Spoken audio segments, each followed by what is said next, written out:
নবাবগঞ্জের নীলকুঠি 1859 সাল তৎকালীন বাংলা প্রেসিডেন্সির অন্তর্ভুক্ত ঢাকা জেলার এক প্রত্যন্ত অঞ্চল নবাবগঞ্জ। পদ্মা নদী তখন আজকের মতো শান্ত ছিল না। বর্ষায় নদীর গর্জন শোনা যেত মাইলের পর মাইল দূর থেকে। আর নদীর ধারে দাঁড়িয়েছিল এক বিশাল নীলকুঠি, ইটের দেওয়াল, লোহার গেট, আর ভেতরে এমন এক নীরবতা যা মানুষকে কথা বলতে ভয় পাইয়ে দিত।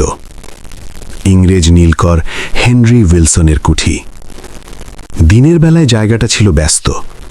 চাষিরা নীল পাতা বয়ে আনছে, দারোয়ান চিৎকার করছে, হিসাবরক্ষক খাতায় কলম চালাচ্ছে। কিন্তু সূর্য ডোবার পর কুঠির ভেতরে কোনো আলো জ্বলত না। হেনরি উইলসন নিজেই নির্দেশ দিয়েছিল, আফটার সানসেট নো ল্যাম্পস।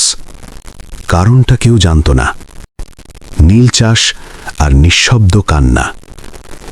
ওই সময় নীল চাষ ছিল বাংলার মানুষের জন্য অভিশাপ। চাষিদের জোর করে নীল ফলানো হতো।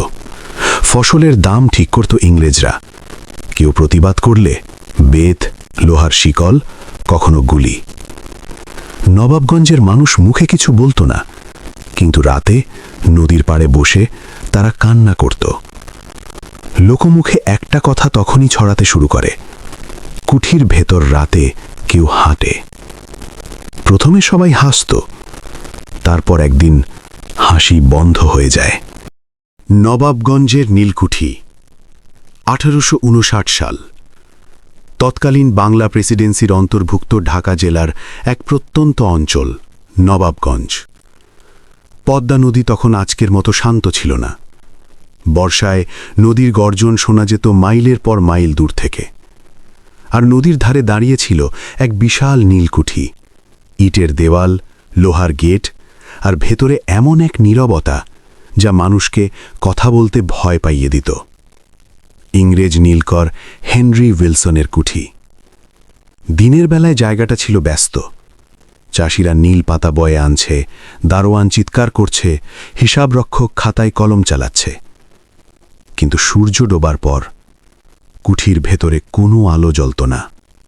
হেনরি উইলসন নিজেই নির্দেশ দিয়েছিল, আফটার সানসেট নো ল্যাম্পস। কারণটা কেউ জানত না। নীল চাষ আর নিঃশব্দ কান্না। ওই সময় নীল চাষ ছিল বাংলার মানুষের জন্য অভিশাপ। চাষিদের জোর করে নীল ফলানো হতো। ফসলের দাম ঠিক করত ইংরেজরা। কেউ প্রতিবাদ করলে বেত, লোহার শিকল, কখনো গুলি। নবাবগঞ্জের মানুষ মুখে কিছু বলতো না, কিন্তু রাতে নদীর পাড়ে বসে তারা কান্না করত। লোকমুখে একটা কথা তখনই ছড়াতে শুরু করে, কুঠির ভেতর রাতে কেউ হাঁটে। প্রথমে সবাই হাসত, তারপর একদিন হাসি বন্ধ হয়ে যায়। প্রথম সাক্ষী 1860 সালের 12ই অগস্ট কুঠির নৈশ প্রহরী ছিল একজন বাঙালি, নাম গফুর আলী। সেদিন রাতে সে একাই পাহারায় ছিল। চাঁদ ছিল না, আকাশ কালো। হঠাৎ কুঠির ভেতর থেকে পায়ের শব্দ। গফুর ভেবেছিল হয়তো সাহেব নিজেই হাঁটছে। সে সাহস করে বলেছিল, সাহেব। কোনো উত্তর আসেনি। পায়ের শব্দ ধীরে ধীরে কাছে আসছিল, কিন্তু অদ্ভুত ব্যাপার, মাটিতে কোনো ছায়া পড়ছিল না। গফুরের বুক ধড়ফড় করতে থাকে। সে দৌড়ে গেটের দিকে যেতে চাইলে দেখে গেট বন্ধ। তারপর সে দেখে একজন মানুষ, ইংরেজ নয়, বাঙালি। চুল লম্বা, শরীর রক্তে ভেজা, চোখ দুটো ফাঁকা। লোকটা কথা বলেনি, শুধু আঙুল তুলে কুঠির ভেতরের দিকে ইশারা করেছে। পরদিন সকালে গফুরকে পাওয়া যায় কুঠির সামনে। চুল সাদা, চোখ খোলা, কিন্তু দেহে প্রাণ নেই। ইংরেজ নথি যা বলে, এই ঘটনাটা লোককথা নয়। কলকাতা আর্কাইভে পাওয়া যায় 1860 সালের একটি report. Native night guard found dead, no visible injury, fear suspected.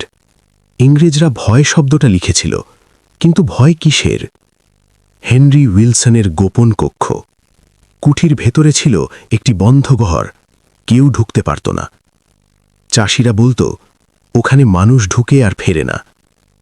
1861 সালে নীল বিদ্রোহ শুরু হলে কুঠিজা আগুন লাগে। ইংরেজরা পালায়। আগুন নেভার পর সেই বন্ধ ঘর খোলা হয়। ভেতরে পাওয়া যায় 32টি মানুষের কঙ্কাল, দেয়ালে খোদাই করা বাংলা অক্ষর, আর একটি লাইন রক্ত দিয়ে লেখা, আমরা এখানেই আছি। এই গল্প এখানেই শেষ না, এটা শুধু শুরু। নবাবগঞ্জের নীলকুঠি আজ আর নেই, কিন্তু জায়গাটা আছে।